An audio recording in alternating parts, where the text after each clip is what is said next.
Boa tarde, pessoal. Dia 13 de setembro de 2025. O Quiri tá se despertando da dormência do inverno. Alguns com um pouco de flor, certo?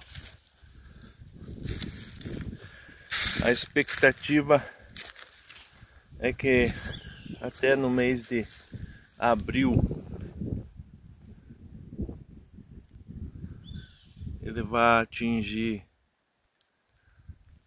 os seus 32 centímetros, 35 centímetros. Lembrando que essa é a terceira brota, certo? Estamos com cepos aí de 26, 28 centímetros.